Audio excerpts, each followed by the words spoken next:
Hey, IT leaders. Well, years ago, I was the lead programmer for a large school district working on a new web-based assessment system meant to be used by teachers, students, and managers.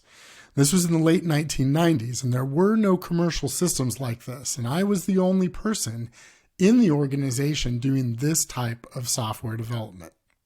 Now, at one point, the tech department thought it would be a good idea to have 2 computer support techs who were interested in web software development come work with me part-time. And I think the purpose of that was to get them trained up so that if something were to happen to me, the district wouldn't suffer. At one point, however, the 2 techs teamed up on me to make an argument that the system we were developing should require users to make their passwords unique. The usernames, of course, would also be unique, but they argued that requiring both to be unique would increase security in the system overall.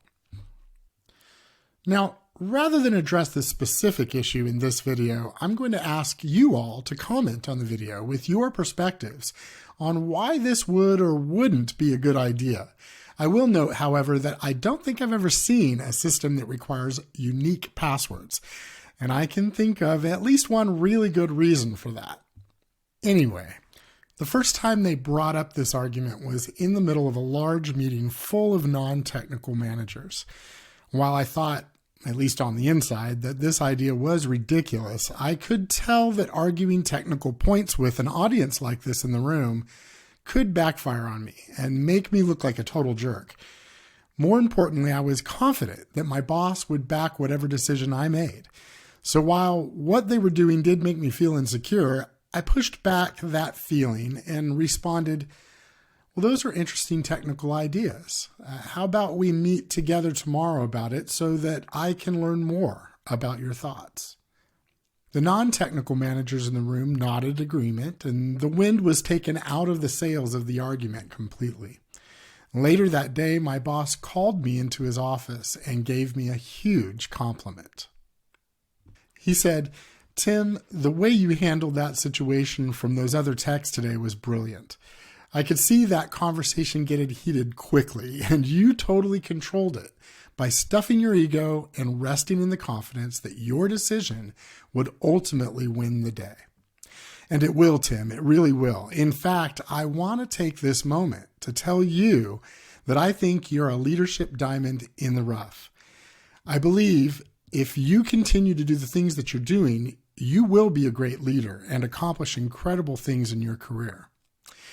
I'd love to be a part of your journey. If you'd be willing to let me give you constructive feedback here and there, with the understanding that my constructive feedback is meant for your good. Would you allow me to do that? Now, what do you think that I said to that? No? Absolutely not. I said, yes, I'd love that, and thank you for wanting to help me. That day, my boss followed a tried and true method of leadership as he spoke to me. He sought to both inspire me and keep me accountable to a larger goal. And he did both in one simple conversation. I think leaders often understand that they should be inspiring people and keeping them accountable, but they view these 2 things as so different from each other that they can't be done properly at the same time. But in this example, my boss did both. He started by complimenting me for something specific that I did, and he gave a reason why he thought it was good. That was the easy part. Now, the next part was more nuanced. Rather than simply keep me accountable by giving me constructive feedback out of the blue the next time I did something wrong, he took this opportunity to tell me that he thought I had potential, that he wanted to be a part of my development toward greatness, and he asked for my permission to keep me accountable in the future. Finally, he followed that up to reiterate that the reason he would give me constructive feedback was because he cared about me and he wanted me to be my best.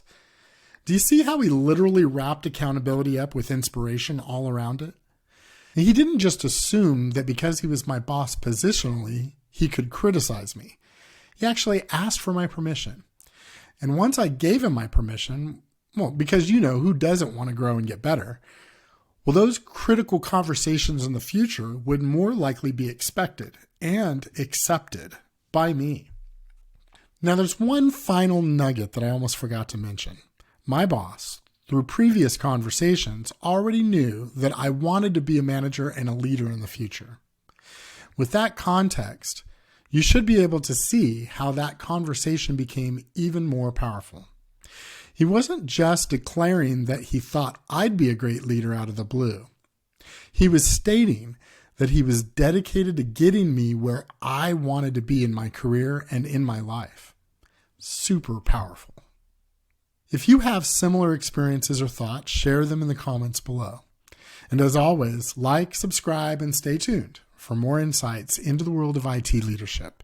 Until next time, keep leading through inspiration and accountability.